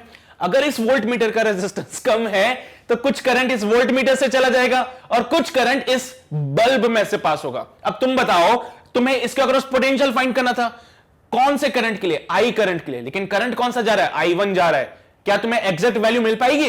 नहीं सर, हमें एग्जैक्ट वैल्यू नहीं मिलेगी। हम पोटेंशियल फाइंड करना चाहते थे I वाला, लेकिन हमें पोटेंशियल मिलेगा I1 वाला। लेकिन मजा नहीं आया सर कुछ इसमें। ऐसा कैसे होगा, अगर मैं पोटेंशियल फाइंड करना चाहता था I करंट की वजह से, लेकिन इसमें से तो करंट I1 जा रहा है क्योंकि इसमें से कुछ करंट वोल्ट मीटर लेके अपने पास। इसलिए हम चाहते हैं कि जो वोल्ट मीटर है उसका रेजिस्टेंस होना चाहिए ज्यादा। भैया ज्यादा रेजिस्टेंस होने का क्या फायदा? ज्यादा रेजिस्टेंस तो इसमें से कोई करंट पास ही नहीं होगा। इसमें से कोई करंट पास नहीं होगा तो मेजॉरिटी ऑफ द करंट जो है वो बल्ब में से पास हो जाएगा, और जो वैल्यू हमें मिलेगी वो एग्जैक्ट वैल्यू मिलेगी। फिर उसके इसमें एग्जैक्ट तो नहीं मिलती, बट ठीक है, नियर बाई आंसर मिल जाता है आपके पास। ठीक है, अगर आपको एग्जैक्ट वैल्यू चाहिए तो अलग डिवाइस आते हैं पोटेंशियोमीटर नाम से, उससे आप एग्जैक्ट वैल्यू फाइंड कर सकते हो।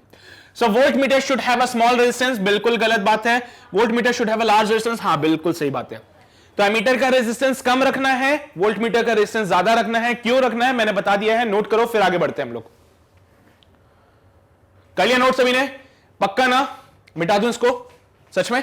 ओके, सो ये यार क्वेश्चन नंबर 7 हो गया complete. Now let's move on to the अगला सवाल, क्वेश्चन नंबर 8, जो कि कहता है एक कैपेसिटर जिसका कैपेसिटेंस 500 माइक्रोफैरेड है is connected to a battery through a 10 kilo ohm resistor. भाई एक रेजिस्टर है यहां पे 10 किलो ओम का। The charge stored in the capacitor in the first 5 seconds is larger than the charge stored in the next. बोला गया है पहले 5 सेकंड्स में जो चार्ज स्टोर हो रहा है वो बड़ा है charge stored in the next 5 seconds, 50 seconds, 500 seconds और 5000 सेकंड्स। अच्छा, यार ये तो खतरनाक वाला क्वेश्चन बन गया ना, खतरनाक क्वेश्चन बन गया ना ये। हाँ सर बन गया। अब देखो मैं तुम्हें दो ऑप्शन सॉल्व करके बताऊंगा, उसके बाद आगे की पिक्चर समझ जाओगे तुम लोग। क्या हो रहा है यहां पे, हम एक कैपेसिटर को कनेक्ट कर रहे हैं बैटरी से, ठीक है, हम एक कैपेसिटर को कनेक्ट कर रहे हैं बैटरी से। देखो भाई बैटरी से जब आप कनेक्ट करते हो तो बैटरी का उसका खुद का भी एक रेजिस्टेंस है यहां पे, ठीक है, ये बात तो तुम समझते हो कि बैटरी के पास खुद का भी एक रेजिस्टेंस होता है। सो कैपेसिटर को जब आपने कनेक्ट किया बैटरी से तो इसकी चार्जिंग होगी, क्या होगी, इसकी चार्जिंग होगी। जब भी कभी चार्जिंग होती है तो इक्वेशन लिखी जाती है Q equals to Q naught. Q naught is the peak value 1 minus e की power minus t by RC, ठीक है। चलिए भाई ये वाली बात तो हमें सबको पता है, कोई ऐसा अनजान व्यक्ति तो नहीं है ना जिसको नहीं पता इसके बारे में। ओके, अब अगर बात की जाए तो इसका कैपेसिटेंस मुझे गिवन है 500 माइक्रो फैरेड। इसका जो रेजिस्टेंस है बैटरी का, भैया बैटरी के पास इस बार रेजिस्टेंस आ चुका है, इंटरनल रेजिस्टेंस कह सकते हो 10 इंटू 10 की पावर 3 ओम, किलो ओम था ना, इतना हो गया। The charge stored in the capacitor in the first 5 seconds. तो लेट्स से पहले 5 सेकंड में चार्ज स्टोर कितना होता है वो दिखाते हैं। देखो मैं सबसे पहले आरसी की वैल्यू फाइंड कर लेता हूं। R इंटू सी किया तो मुझे मिला 100, 10 इंटू 10 की पावर 3 इंटू 500 इंटू 10 की, माइक्रो है, माइक्रो का मतलब 10 की पावर माइनस का 6 होता है। तो देखो 3 प्लस 1 प्लस 3 है ना, कितना होता है 3 प्लस 1 4 प्लस 1 5 प्लस 1 6, 10 की पावर 6 से ये पूरा 10 की पावर माइनस 6 मर जाएगा। सो R इंटू सी करोगे तो आंसर मिलेगा 5। R इंटू सी करके मुझे आंसर मिलता है 5। इक्वेशन में पुट कीजिए, इक्वेशन में पुट कीजिए। सो यहां पे जो इक्वेशन मुझे मिलेगी चार्जिंग की Q नॉट 1 माइनस e की power minus t by 5। RC की जगह मैंने 5 पुट कर दिया इस बार। ओके एनीवेज यहां तक तो क्लियर है पिक्चर। अब मैं फाइंड करने वाला हूं charge stored on the capacitor in the first 5 seconds. पहले 5 सेकंड्स में कितना चार्ज स्टोर करते हैं।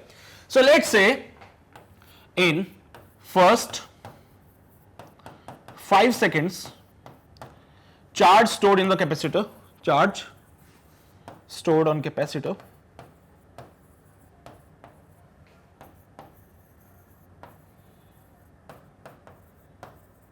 B कितना मू Q1 मान लू, ठीक है भाई Q1 मान लिया, Q1 तो ये हो जाएगा Q नॉट 1 माइनस e की पावर माइनस 5 सेकंड में t की जगह क्या पुट करोगे 5 सेकंड्स, t की जगह क्या पुट करोगे 5 माइनस 5 बाय 5।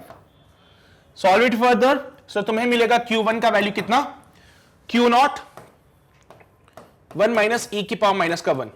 देखो भाई Q नॉट 1 माइनस 0. देखो e की पावर माइनस 1 को जब आप डिफाइन करोगे तो होता है 0.367, सही है 0.367, एंड जब सॉल्व करोगे तो Q नॉट 0.633 मिलेगा। Is the value of charge stored on capacitor in first 5 seconds. पहले 5 सेकंड्स में जो चार्ज स्टोर हो रहा है वो कितना हो रहा है, Q1 is equals to Q naught 0.633। ये पहले 5 सेकंड्स में चार्ज स्टोर हुआ, इक्वेशन नंबर 1 नाम दे दिया इसको मैंने। अब मुझसे बोला गया है कि जो चार्ज स्टोर है पहले 5 सेकंड में ये लार्जर देन है the charge store in the, अब नेक्स्ट 5 सेकंड्स में कितना चार्ज स्टोर होगा वो फाइंड करके देखो, नेक्स्ट 50 में कितना स्टोर होगा वो फाइंड करके देखो, नेक्स्ट 500 में कितना होगा वो करके देखो, और 5000 में करके देखो। मैं तुम्हें स्टार्टिंग के 2 या 3 सॉल्व करके बता देता हूं, बात के तुम समझ जाओगे, तुम इंटेलिजेंट हो क्योंकि बहुत ज्यादा। तो आ जाओ सबसे पहले इसको सॉल्व करते हैं। देखो ध्यान से, पहले 5 सेकंड के लिए सॉल्व किया हमने, ठीक है। नाउ लेट्स यहां पे लिखते हैं charge stored on, next charge stored in first 10 second. मुझे शुरुआत से सॉल्व करना आता है हमेशा, जो भी सॉल्व करता हूं मैं t इक्वल्स टू 0 से सॉल्व करना आता है मुझे, ठीक है। तो जो इक्वेशन मैं बनाता हूं वो t इक्वल्स टू 0 से लगाता हूं। तो फर्स्ट 10 सेकंड्स के लिए फाइंड करते हैं। तो let's say q dash is the charge stored in the first 10 seconds. ये हो जाएगा q नॉट 1 माइनस e की पावर माइनस 10 बाय 5। सो हो जाएगा q नॉट 1 माइनस e की पावर माइनस का 2।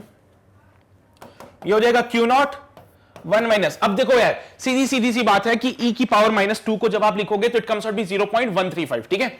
ये क्या बनता है 0.135।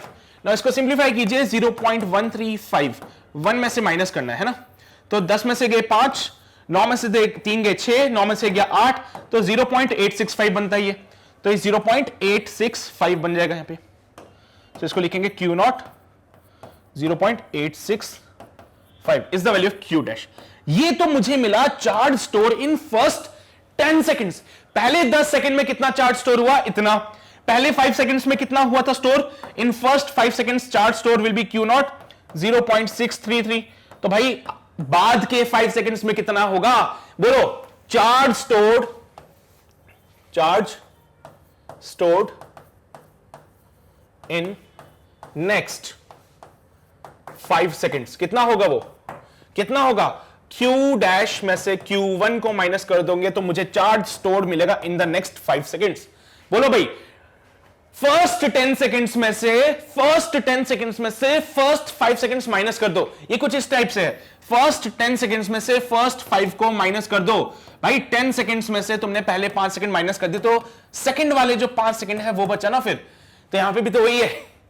फर्स्ट 10 सेकंड्स में से फर्स्ट 5 सेकंड्स को माइनस कर दिया तो नेक्स्ट 5 सेकंड्स मिल गए। मैं यहां पे Q2 से डिनोट किया मैंने इसको।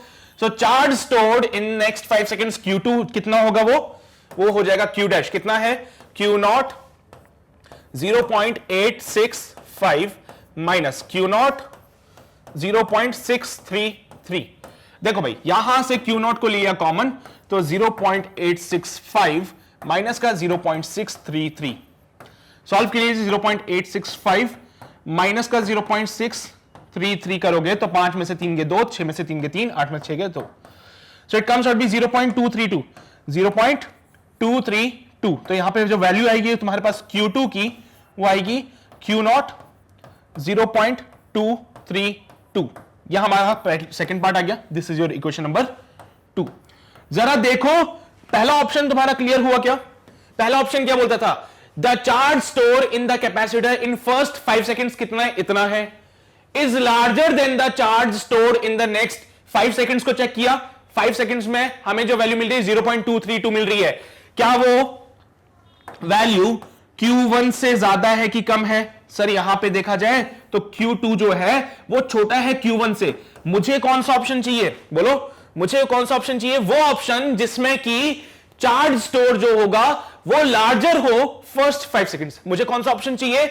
मुझे वो ऑप्शन चाहिए जिसमें चार्ज स्टोर जो हो वो लार्जर हो पहले 5 सेकंड से। तो पहला ऑप्शन गलत हो गया। पहला ऑप्शन हमारा क्या हो गया? गलत हो गया। ठीक है, अब आ जाओ नेक्स्ट पे, अगले पार्ट पे आओ। The charge store on the capacitor in the first 5 second is larger then. अरे आई एम सो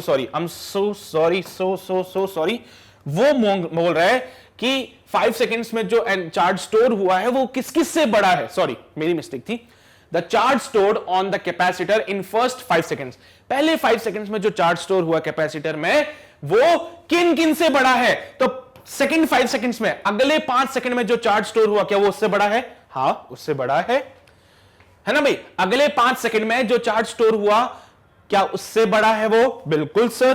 पहले 5 सेकंड में जो चार्ज स्टोर हुआ वो बड़ा है अगले 5 सेकंड में जो चार्ज स्टोर हुआ उससे। तो हमारा ए ऑप्शन सही है। बट क्योंकि यहां पे एक से ज्यादा ऑप्शन करेक्ट हो सकते हैं तो अब मैं 50 सेकंड्स के लिए काम करूंगा। तो देखो 50 सेकंड्स के लिए काम कैसे करेंगे? मैं सॉल्व करूंगा charge stored in first 55 seconds. Charge stored in first 55 seconds. So इसको मैंने Q डबल डैश के नाम से बोला है ना। तो हो जाएगा Q नॉट 1 माइनस e की पावर माइनस 55 अपॉन 5। सो हो जाएगा Q नॉट 1 माइनस e की पावर माइनस 11। अब यार e की पावर माइनस 11 को सॉल्व करोगे तो वैल्यू जो मिलेगी वो पता है कितनी मिलेगी?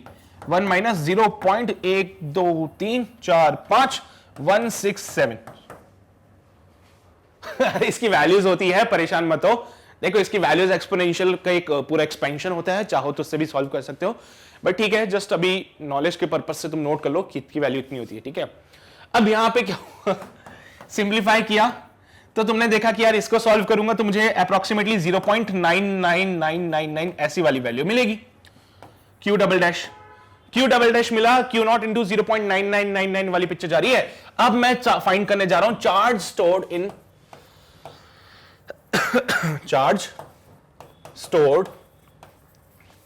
In next 50 seconds. तो पहले के 5 सेकेंड प्लस 50 सेकेंड, समझ गए ना? पहले के 5 सेकेंड जो हम Q1 निकाल चुके हैं, प्लस इसके 50 सेकंड्स Q3 से रिप्रेजेंट कर देता हूं इसको मैं रिप्रेजेंट कर देता हूं Q3 से, ठीक है। सो देखो ध्यान से सुनना, पहले 5 सेकंड Q1, उसके बाद नेक्स्ट 50 सेकंड्स का Q3, ये किसके बराबर होगा 55 सेकंड्स के, तो Q डबल डैश। समझ हो ना, पहले 5 सेकंड में चार्ज स्टोर हुआ Q1, अगले 50 सेकंड्स में चार्ज स्टोर हुआ Q3। अब Q1 प्लस Q3 करेंगे तो हमें टोटल 55 सेकंड्स में जो चार्ज स्टोर हुआ उसके बराबर मिलेगा ना, 5 प्लस 50 55, 5 प्लस 50 55। तो पहले 5 सेकंड्स में चार्ज Q1 स्टोर हुआ था, नेक्स्ट 50 सेकंड्स में चार्ज मैंने मान लिया Q3 स्टोर हो रहा है, तो ये Q डबल डैश के बराबर हो जाएगा। सो Q3 का वैल्यू मिलेगा Q double dash minus Q1। Q double dash की वैल्यू है Q0 0.999 माइनस Q1 की वैल्यू 0.633। चेक कर लेना, Q1 का वैल्यू ये ना 0.633, ठीक है। इसको सिंप्लीफाई करो फर्दर, तो Q3 का जो वैल्यू मिलेगा वो मिलेगा Q0 कॉमन ले लिया 0.999 minus 0.633। Solve this part Q0 into, देखो भाई क्या मिल रहा है यहां पे, सॉल्व कर लेना। 0.999 में से माइनस करेंगे 0.633 को, सो 6 और ये 3, 0.366 is the value of Q3। अब तुम बताओ क्या Q3 Q1 से बड़ा है कि छोटा है? Q1 कितना है मेरे पास, Q1 है 0.633 और यहां पे ये वैल्यू है 0.366। वो 633 था, ये 366 है। तो अभी भी बोलूं क्या कि Q1 जो है वो बड़ा है Q3 से? अभी भी बोलूं क्या Q1 बड़ा है Q3 से? Q3 क्या है? Q3 is the charge stored in the next 50 seconds. Q3 क्या है तुम्हारा? Charge stored in the next 50 seconds. Option देखो, the charge stored on the capacitor in first 5 seconds is larger than the charge stored in next 5 seconds. हाँ 50 seconds, हाँ 50 seconds भी सही है। 5 seconds के लिए तुमने निकाला, 50 के लिए निकाल लिया। अब अगला 500 सेकंड है जो मैं तुम्हें करके बता देता हूं, उसके आगे का तुम खर्च से कर लेना क्योंकि तुम इंटेलिजेंट हो। देखो जैसे जैसे इसकी वैल्यू बढ़ती जाएगी उसका कैपेसिटर जो चार्ज स्टोर हो रहा है वो डिक्रीज होता जा रहा है ना। जैसे जैसे वैल्यूज इंक्रीज होती जा रही है, जैसे जैसे टाइम बढ़ाते जा रहे हो, तुम देख रहे हो जो चार्ज स्टोर हो रहा है वो कम हो रहा है। पहले कितना स्टोर हुआ था? पहले देखो 0.232 है ना, उसके बाद और कितना स्टोर हुआ, यहां पे 0.366 आ गया। तो चार्ज की वैल्यू धीरे धीरे इंक्रीज हो रही है ना टाइम के साथ में, धीरे धीरे चार्ज की वैल्यू इंक्रीज हो रही है। पर तुमने एक चीज देखी होगी, पहले एक एक्सपोनेंशियल राइज आता है, पहले एक बहुत जबरदस्त तरीके से चार्ज स्टोर होता है, उसके बाद अब स्लोली स्लोली चार्ज स्टोर हो रहा है ना। तो इसी को और कंसंट्रेट करते हैं, थर्ड वाले पार्ट को डील करते हैं जब हम बात करेंगे 500 सेकेंड्स की। तो मैं फाइंड कर रहा हूं charge stored in first 505 seconds, ठीक है। तो यहां पे let's say Q triple dash से रिप्रेजेंट कर दिया इसको मैंने, Q0 1 माइनस e की पावर माइनस 505 बटा 5। ये इक्वेशन पता है तुम्हें कहां से आ रही है ना, ये वाली equation minus T by R C करके, ये इक्वेशन से आया। सॉल्व किया, सो Q ट्रिपल डैश की जो वैल्यू मिलती है वो मिलती है Q0 1 माइनस e की पावर माइनस 101। यार ये बहुत ज्यादा बड़ी वैल्यू होगी। जब तुमने माइनस 99 किया था तो 0.0000167 आया था। तो यार इसको तो मैं बिल्कुल अप्रोक्सीमेटली जीरो कर दूं क्या यार? जब तुमने e की पावर माइनस 99 किया था तो क्या आया था? 0.12345 ये तो माइनस का 101 है, बहुत छोटी वैल्यू मिलेगी, बहुत छोटी वैल्यू मिलेगी, इतनी छोटी कि मैंने इसको जीरो मान लेता हूं अप्रोक्सीमेशन में। इसको मैं क्या मान लेता हूं? जीरो मान लेता हूं अप्रोक्सीमेशन में। तो इसको मैंने जीरो मान लिया, तो Q ट्रिपल डैश जो तुम्हें मिलेगा Q0 1 माइनस 0, ये हो जाएगा Q0 के जितना। तो अब मैं फाइंड करने जा रहा हूं charge stored in first 500 seconds, ठीक है। यहां क्या फाइंड करेंगे? चार्ज स्टोर्ड इन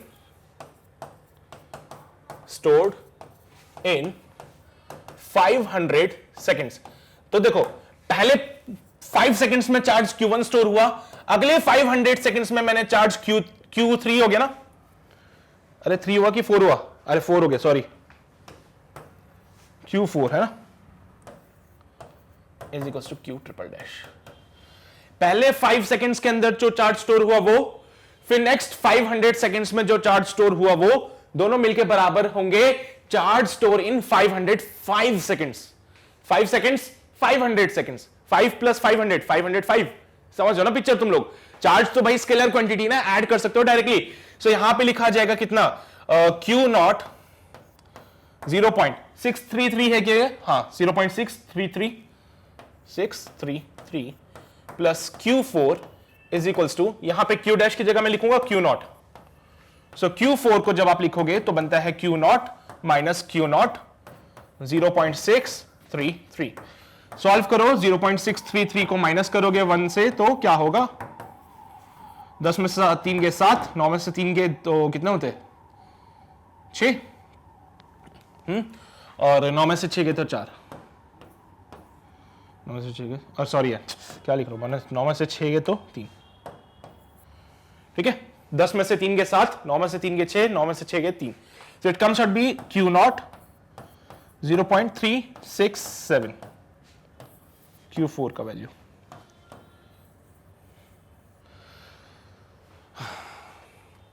क्या Q4 बड़ा है Q1 से? नहीं सर, Q1 ही बड़ा है अभी भी Q4 से, अभी भी Q1 बड़ा है Q4 से।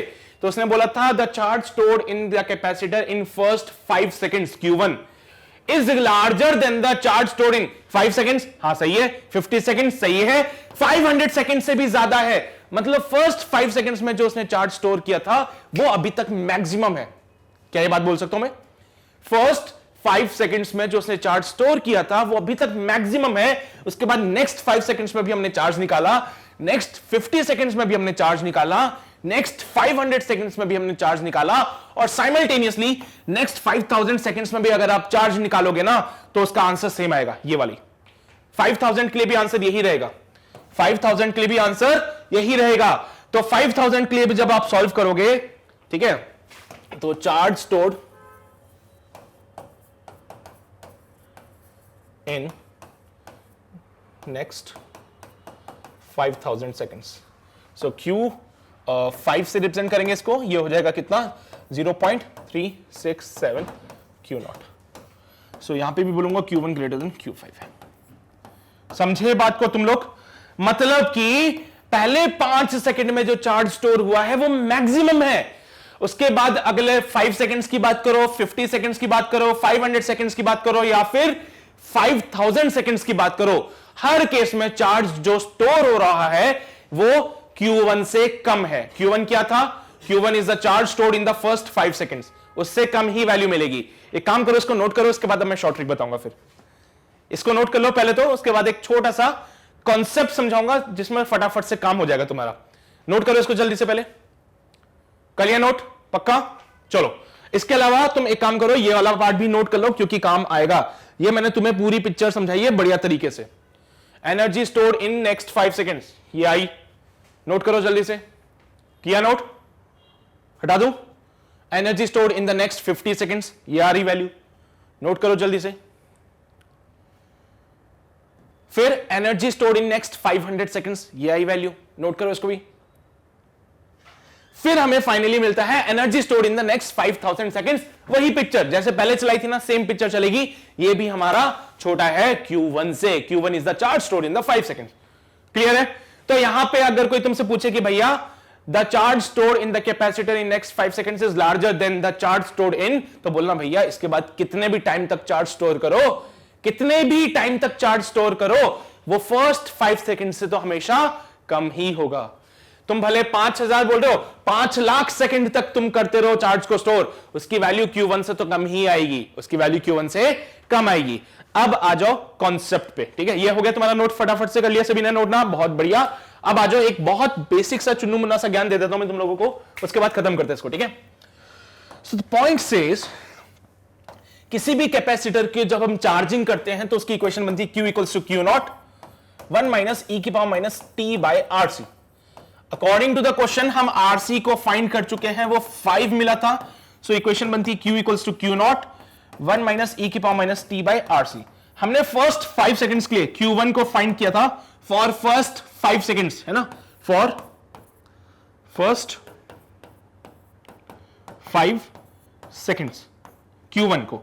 सो it comes out be Q naught 1 minus e की power minus 5 by 5, Q naught 1 minus e की पावर माइनस का 1। Got it?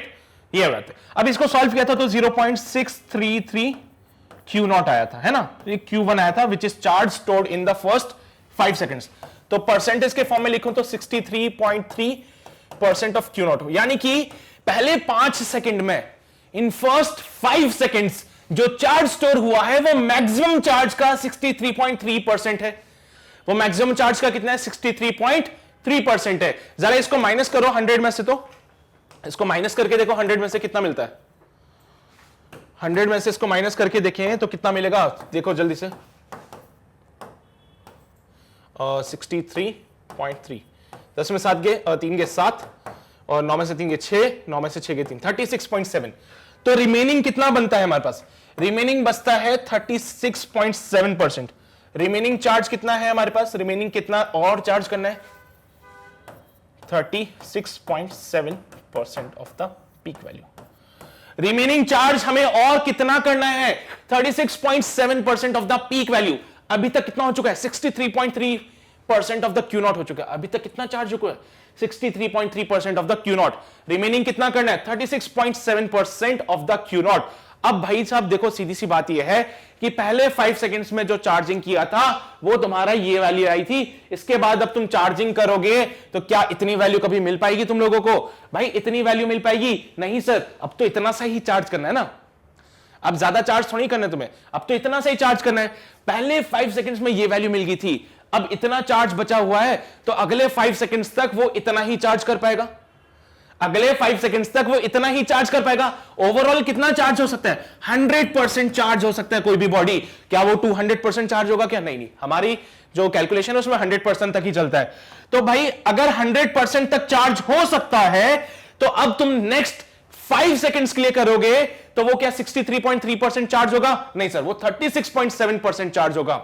So for next 5 seconds वो कितना चार्ज होगा? इतना। या फिर मैं बात करूं नेक्स्ट 50 सेकंड्स में, तो नेक्स्ट 50 सेकंड्स में वो इतना ही चार्ज हो सकता है, क्योंकि ओवरऑल 100% चार्ज आएगा किसी बॉडी के ऊपर। उस 100% में से 63.3% ऑलरेडी आ चुका है, बचा कितना? 36.7।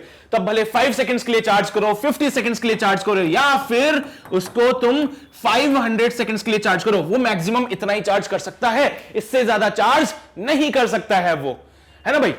मैक्सिमम कितना चार्ज कर सकते? 36.7, इससे ज्यादा चार्ज नहीं कर सकते। फिर भले तुम किसी के लिए भी बात कर लो, आंसर तुम्हारा सेम रहेगा। तो भाई अब कितना भी चार्ज कर लो, इससे ज्यादा चार्ज नहीं कर पाओगे कैपेसिटर को। तो क्या बोले, फर्स्ट 5 सेकंड्स में इतना चार्ज किया है, अब नेक्स्ट 5 सेकंड्स बोलो, 50 सेकंड्स बोलो, 500 बोलो, 5000 बोलो, 5 लाख बोलो, इससे ज्यादा चार्ज नहीं कर सकते हो। तो जो पहले सेकंड में चार्ज हुआ था वो बड़ा है, जो पहले 5 सेकंड्स में चार्ज हुआ था वो बड़ा है। किससे? नेक्स्ट 5 सेकंड से, 50 सेकंड से, 500 से और 5000 से। So all of the options are correct. फटाफट से नोट करो, फिर आगे बढ़ते। कर लिए नोट सभी ने? पक्का ना? समझ आई ना बात? अब तो 2 तरीके, एक तो वो लंबा वाला मेथड और एक छोटा सा कॉन्सेप्चुअल मेथड है। ये वाला कौन सा है? कॉन्सेप्चुअल मेथड है। तो मेक श्योर कि तुम्हें जब एग्जाम देना है तो कॉन्सेप्चुअली सोचना है और कॉन्सेप्चुअल मेथड का यूज करते हुए आगे बढ़ना है, जिससे कि तुम्हारा टाइम बचे। कितनी देर लगी? मुश्किल से 5 मिनट लगेंगे, मुश्किल से 5 मिनट लगे क्वेश्चन को कंप्लीट करने में, और वहां 15 मिनट लग गए। तो ये चीज सोचो जरा, थोड़ा सा दिमाग लगाओ। मेरा तरीका, मैं तो क्या दोनों बताऊंगा तुम लोगों को, मेरा काम तो दोनों बताने का, लेकिन तुम्हें सोचना है कि कॉन्सेप्चुअली सोचोगे तो तुम्हें पता चलेगा। पहले 5 सेकंड्स में इतना हो गया तो रिमेनिंग कितना भी टाइम ले लो, इतना चार्ज आ चुका है, इतना चार्ज और आना है। तो भले तुम कितना भी चार्ज ले लो, इससे ज्यादा तो नहीं आ पाएगा। कितना भी टाइम लगा लो, इससे ज्यादा चार्ज तो नहीं ला पाओगे ना? नहीं ला पाएंगे सर। तो फर्स्ट 5 सेकंड्स में, sorry next 5 seconds, next 50, next 500 या फिर नेक्स्ट 5000 सेकंड्स जो चार्ज एक्यूमुलेट होगा कैपेसिटर के ऊपर, वो लेस देन होगा charge stored on the first second से, फर्स्ट 5 सेकंड से। Got it? चलिए भाई, बहुत बढ़िया, ये हुआ फाइनली हमारा part complete. Got it? So this is all about the objective number 2 and I hope ये सारी बात आपको क्लियर हो गई होगी। इसके बाद में एक क्वेश्चन और है। अच्छा, एक क्वेश्चन और है, जल्दी से नोट कर लो फिर इसको। तो देखो यार, मुझे लगा 8 ही क्वेश्चन है, बट कोई बात नहीं, एक क्वेश्चन और आ गया, खत्म करते इसको भी। A capacitor C1 of capacitance 1 microfarad and capacitance of C2 of capacitance 2 microfarad, दो कैपेसिटर है, C1 और C2 है, are separately charged by a common battery for a long time। इनको क्या किया हमने? separately charge किया by a common battery for a long time। The two capacitors are then separately discharged through equal resistors both the discharge circuits are connected at t equals to 0. The current in each of the two discharging circuit is 0 at t equals to 0. The current in the two discharging circuit at t equals to 0 are equal but not 0. The current in the two discharging circuits at t equals to 0 are unequal. And the fourth option says C1 loses 50% of its initial charge sooner than C2 loses 50% of its initial charge. भाई क्या बोला गया, मैं समझा देता हूं तुम लोगों को. बेसिकली क्वेश्चन हमसे कह रहा है कि एक कैपेसिटर है C1 जिसका कैपेसिटेंस 1 माइक्रोफेरेड का है, एक कैपेसिटर है C2 जिसका है 2 माइक्रोफेरेड का कैपेसिटेंस. अब क्या हुआ, इनको मैंने अलग अलग चार्ज किया विद द सेम बैटरी, एक ही बैटरी से दोनों को चार्ज किया. तो बना लो यहां पे एक कैपेसिटर C1 है हमारा 1 माइक्रोफेरेड का, एक कैपेसिटर हमारा C2 2 माइक्रोफेरेड का. अब इनको मैंने इंडिविजुअली अलग अलग चार्ज किया लेकिन बैटरी सेम लगाई, तो दोनों के ऊपर सेम पोटेंशियल आएगा कि नहीं आएगा, बोलो हां कि ना. दोनों को जब मैं सेम बैटरी से चार्ज करता हूं तो दोनों के ऊपर पोटेंशियल सेम आता है. बहुत बढ़िया. अब मैंने क्या किया, इनको डिस्चार्ज करने की कोशिश की. सो डिस्चार्ज कैसे करोगे, इनको रेजिस्टर से कनेक्ट कर दिया और then separately discharge through equal resistor. अब देखो जब तुमने डिस्चार्ज किया ना तो दोनों को इक्वल रेजिस्टेंस से किया. जब तुमने इसको डिस्चार्ज किया तो दोनों को इक्वल रेजिस्टेंस से ही डिस्चार्ज किया. अगर ये R है तो तुमने यहां पे भी R लगाया है. Got it. डिस्चार्ज किया पहले वाले को दूसरे वाले को विद द सेम रेजिस्टर, तो हमने यहां पे R लगा दिया. The two capacitors are then separately discharged. Both the discharge circuit are connected at t equals to 0. t equals to 0 पे मैंने दोनों को डिस्चार्ज करने की कोशिश करी. तो बताओ मुझे कुछ पॉइंट बताओ. पहला पॉइंट बोलता है the current in each of the two discharging circuit is 0 at t equals to 0. ये बोल रहा है करंट जो होगा दोनों डिस्चार्जिंग सर्किट में वो 0 होगा एट t equals to 0. आओ चेक करते हैं. अभी तक की जो भी बातें हमने की it's all about the charging of a capacitor. अब हम बात करेंगे डिस्चार्जिंग ऑफ कैपेसिटर की. तो तुम तो समझदार हो, इंटेलिजेंट हो, तुम्हें पता है डिस्चार्जिंग ऑफ कैपेसिटर के लिए कौन सी इक्वेशन लगती है. डिस्चार्जिंग ऑफ कैपेसिटर, अगर तुमने मेरा कैपेसिटर वाला चैप्टर देखा है, उसका रिवीजन पढ़ा है, तो डेफिनेटली तुम्हें पता होगा इक्वेशन. इक्वेशन क्या होती है डिस्चार्जिंग के लिए, Q equals to Q naught. Q naught is the peak value, e की power minus t by RC. Q equals to Q naught, e की power minus t by RC. अच्छा Q naught की जगह C into V लिख दूं क्या मैं? Q naught की जगह C into V लिख दूंगा, लिख दो कोई बात नहीं. पक्का? Into e की power minus t by RC is the value of Q. कुछ और क्वेश्चन में गिवन है मुझे. कैपेसिटेंस पता है सिर्फ इनका, और इसके अलावा तो कुछ पता नहीं मेरे को इनके बारे में. कोई बात नहीं, कोई दिक्कत वाली बात नहीं. ठीक है भाई. तो Q इक्वल्स टू CV और यहां से माइनस t बाय RC. जरा चार्ज को डिफरेंशिएट करो with respect to time. So differentiating with respect to time. भाई टाइम के रेस्पेक्ट में डिफरेंशिएट करा तो ये बन जाएगा dq by dt is equals to यहां पे CV एज इट इज बाहर आएगा d by dt of e की power minus t by RC. e की power minus t by RC ये आ गया. अब तुम समझदार हो, इंटेलिजेंट हो, तुम्हें पता है कि जो इलेक्ट्रिक करंट होता है वो होता है rate of flow of charge यानी कि dq बाई dt. सो यहां पे मैं लिखूंगा I इज इक्वल्स टू, यहां पे क्या पीक वैल्यू है ये. अरे बोलो यार, ये CV को एज इट लिख दो. हाँ, अब देखो dq बाई dt किया तो मैंने I मिला, CV को एज इट इज लिख दिया, यहां पे d by dt of e की power minus t by RC. भाई e की power minus t by RC का जब डिफरेंशिएशन करोगे तो आंसर मिलेगा e की power minus t by RC. Exponential का जब भी डिफरेंशिएशन करते हो वही वैल्यू मिलती है. अब t बाई RC का डिफरेंशिएशन करोगे तो क्या मिलेगा, माइनस का 1 by RC. t by RC का डिफरेंशिएशन किया तो माइनस का 1 बाई RC मिल गया. देखो c से तो c मर जाएगा तो बन जाएगा माइनस का v बाई R e की power minus t by RC is the value of I. समझ गए. ये क्या हो गया, पीक वैल्यू. माइनस का साइन रिप्रेजेंट कर रहा है कि भाई डिस्चार्जिंग हो रही है तुम्हारे पास में, तो डायरेक्शन जो होगी वो अपोजिट आ जाएगी. बस माइनस का साइन बस तुम्हें ये रिप्रेजेंट करता है कि भाई डिस्चार्जिंग हो रही है तो डायरेक्शन जो होगी वो अपोजिट होगी. यहां पे हमारा क्या है, peak value of current at t equals to 0.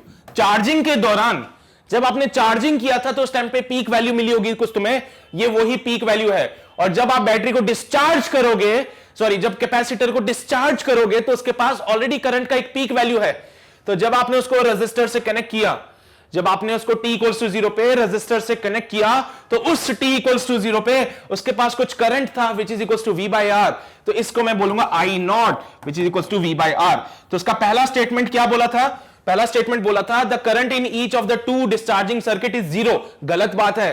t equals to 0 पे करंट आ रहा है v by R, t equals to 0 पे करंट आ रहा है v बाय आर, और ये बोल रहे t इक्वल्स टू 0 पे करंट 0 होना चाहिए। पहला ऑप्शन गलत है, इसका पहला ऑप्शन गलत है। अगला ऑप्शन देखो, the current in the two discharging circuit at t equals to 0 are equal, दोनों में क्या करंट इक्वल होगा बट नॉट 0। तो भाई t इक्वल्स टू 0 पे जो करंट मिला है वो v बाय आर है, t इक्वल्स टू 0 पे जो करंट मुझे मिला है वो v बाय आर है। दोनों को मैंने सेम बैटरी से चार्ज किया था तो v सेम हो गया, दोनों को डिस्चार्ज करने के लिए सेम रेजिस्टर लगाया तो दोनों का रेजिस्टेंस भी सेम हो गया। तो दोनों में जो करंट की वैल्यू है एट t इक्वल्स टू 0 वो सेम है क्या? हाँ, तो दोनों डिस्चार्जिंग सर्किट में जो करंट की वैल्यू है t इक्वल्स टू 0 पे वो इक्वल है बट 0 नहीं है। बिल्कुल सही बात है, बिल्कुल सही बात है, वो इक्वल है but they are not equal to 0, वो इक्वल है but they are not equal to 0। The current in the two discharging circuit at t equals to 0 are inequal. बकवास बात है, बिल्कुल खराब बात है भाई। हमने सॉल्व कर लिया है कि t इक्वल्स टू 0 पे दोनों कैपेसिटर्स में जो करंट होगा वो सेम होगा और वो कितना होगा v बाय आर, वो कितना होगा v बाय आर। तो ये पार्ट तो क्लियर हो गया सभी का। C1 loses 50% of its initial charge sooner than C2 loses 50% of its initial charge। तो भाई C1 के लिए बोला गया है कि वो अपना 50% इनिशियल चार्ज जल्दी लूज कर देता है as compare to the C2। C1 क्या करेगा? अपना इनिशियल चार्ज का 50% जल्दी लूज कर देगा as compare to the C2। आओ चेक करते हैं, चेक कर लेते हैं, कोई बड़ी बात थोड़ी है। डिस्चार्जिंग ऑफ सर्किट में जब हम Q का फॉर्मूला लिखते हैं तो it comes out be Q naught e की power minus t by RC। ठीक है भाई, तो क्या बोला गया है कि यहां पे वो 50% of its initial charge, Q not क्या है? मेरा इनिशियल चार्ज है, यहां पे जो पीक वैल्यू थी, तो C1 लूज करे 50% of its initial charge. So let's say उसने T1 टाइम में जो अपना चार्ज लूज किया है वो कितना है? 50% ऑफ द इनिशियल चार्ज, यानी Q नॉट बाय 2 कर दिया उसने अपना चार्ज। T1 टाइम में उसके पास जो चार्ज आया वो Q नॉट बाय 2। अरे 50% लॉस करने का मतलब है वो आधा हो गया है। इनिशियल चार्ज कितना था हमारे पास? इनिशियल चार्ज Q नॉट कब था? ये एट t इक्वल्स टू 0। तो भाई T1 टाइम में उसने अपना 50% चार्ज लूज कर दिया, 50% ऑफ द इनिशियल वैल्यू, यानी कि 50 बाय 100 ऑफ Q नॉट। तो सॉल्व करोगे तो 1/2 आएगा। फिर भी नहीं है भरोसा तो ऐसे कर लो, 50% यानी कि 50 अपॉन 100 ऑफ Q नॉट। अब तो सॉल्व करके वैल्यू मिल जाएगी। सो T1 टाइम में उसने इतना चार्ज लूज किया है। कैपेसिटर नंबर 2 की बात कर लेते हैं, तो कैपेसिटर नंबर 2 ने T2 टाइम में जो चार्ज लूज किया है वो Q नॉट बाय 2 होगा। कैपेसिटर नंबर 1 ने ये काम किया, कैपेसिटर नंबर 2 ने वो वाला काम किया है। दोनों के पास इनिशियली सेम चार्ज था। अब जरा इधर आओ, देखो यार पिक्चर में थोड़ा सा ट्विस्ट लाता हूं। इसके पास जो इनिशियल चार्ज होगा वो कितना होगा वो लिख लेना यहां पे, ठीक है। यहां पे Q नॉट जो लिखोगे वो लिखोगे C1 इंटू V, यहां पे Q नॉट जो लिखोगे वो लिखोगे C2 इंटू V। दोनों का कैपेसिटेंस है ना भैया अलग अलग। तो पिक्चर में थोड़ा सा ट्विस्ट लेके आ रहा हूं मैं। Q नॉट को लिखेंगे C1 इंटू V, यहां पे Q नॉट को लिखेंगे C2 इंटू V, बिकॉज दोनों का कैपेसिटेंस अलग अलग है। ये बात हो रही है C1 की, ये बात हो रही है C2 की। तो ध्यान से देख लेना C1 C2 क्या है। C1 और C2 दोनों अलग अलग कैपेसिटेंस है। तो यहां पे जब मैं अगर लिखूंगा Q को तो it comes out be C1V by 2। इसको ऐसे लिख सकता हूं ना मैं, C1V by 2। C1V by 2 is equals to C1V e की power minus T1 by RC 1। लिख दो ऐसे, Q की जगह C1V बाई 2 लिख दिया। Q की जगह पे मैंने क्या लिखा? C1V by 2। Q नॉट की जगह C1V इक्वल्स टू ये। सिमिलरली यहां पे Q की जगह पे लिखूंगा C2V, Q की जगह क्या लिखूंगा? C2V by 2 is equals to Q naught की जगह लिखा जाएगा C2V e की power minus T2 by RC2। बोलो सहमत हो इस बात से? तो यहां से C1V से C1V मर जाएगा और 1/2 बन जाएगा e की power minus T1 by RC1। Similarly यहां पे C2V से C2V मर जाएगा और यहां पे 1/2 बन जाएगा e की power minus T2 by RC2। समझ आई बात को? क्या लिखा मैंने? Q नॉट यहां पे C1V के बराबर है, Q नॉट यहां पे C2V के बराबर है। दोनों का यहां पे जो पीक वैल्यूज ऑफ चार्ज था वो अलग अलग है, ठीक है। अब क्या होता है, इक्वेशन तो यही लगनी है हर जगह, इक्वेशन यही लगनी है। तो Q की जगह पे मैंने पुट कर दिया C1V बाई 2, बिकॉज Q जो था वो Q नॉट बाई 2 था। Q जो था Q नॉट बाई 2 था, यानी कि बोलो C1V बाई 2। तो यहां पे भी वही चीज लिखी है मैंने, Q की जगह ये इक्वेशन उठा के यहां पे पुट कर दिया। Q की जगह C1V बाई 2, Q नॉट की जगह C1V e की power minus T1 by RC1। Similarly यहां पे भी यही काम किया मैंने, यहां पे भी यही काम किया मैंने, Q equals to Q naught e की power minus T by RC वाला। ठीक है, तो Q की जगह C2V/2 और Q0 की जगह C2V e की पावर -t। अब इसको सिंप्लीफाई करना, ध्यान से देखना भी इसको, है ना। ये देखो e की पावर -T1/RC है, नीचे लेके जाओ तो 1/2 is equals to 1 upon e की पावर T1/RC 1। सिमिलरली यहां पे करो तो ये 1/2 is equals to 1 upon e की पावर T2/RC 2। So हो गया 1/2 equals to 1 upon e की पावर T1/RC1, ये हो गया 1/2 equals to 1 upon e की power T2/RC2। Let's solve this on the next page. So 2 is equals to e की power T1/RC1 लिख सकता हूं मैं। सिमिलरली यहां पे भी लिख दूंगा 2 is equals to e की पावर T2/RC2। देखो पुरानी पिक्चर ही चलती आ रही है, कुछ नया नहीं कर रहा हूं मैं। 2 is equals to e की power T1/RC1, 2 is equals to e की पावर T2/RC2, है ना। वही पिक्चर मैंने अगले पेज पे लिख दी है बस। अब देखो एक्सपोनेंशियल को हटाना है तो taking log both side, taking log both sides, दोनों तरफ लॉग ले लो तो यहां पे बनेगा ln2, यहां पे बन जाएगा T1/RC1। सेम काम यहां करो, taking log both side, taking log both side, दोनों तरफ लॉग ले लो तो जो पिक्चर बनेगी वो क्या बनेगी, ln2 is equals to T2/RC2। सो जरा देखो यहां से, सो T1 की जो वैल्यू मिलती है वो मिलती है RC1 ln2, ये T1 मिला। यहां से देखो सो T2 मिलता है RC2 ln2। अब देखो T1 में R आ रहा है, T2 में R आ रहा है, दोनों के लिए R सेम था। T1 में ln2 आ रहा है, T2 में ln2 आ रहा है। ln2 की वैल्यू फिक्स होती है, ln2 की जो वैल्यू होती है वो 0.69 होती है, जो कि फिक्स वैल्यू है। तो दोनों में यहां पे देखा जाए तो R और ln2 कांस्टेंट है, तो यहां से बोलूंगा मैं that T1 is proportional to C1 और यहां से बोलूंगा T2 is proportional to C2। ठीक है, अब मुझे बताओ C1 C2 में कौन बड़ा, C1 और C2 में कौन बड़ा, C2 बड़ा है। C1 और C2 में कौन बड़ा है, C2 बड़ा है। तो मैंने बोला सिंस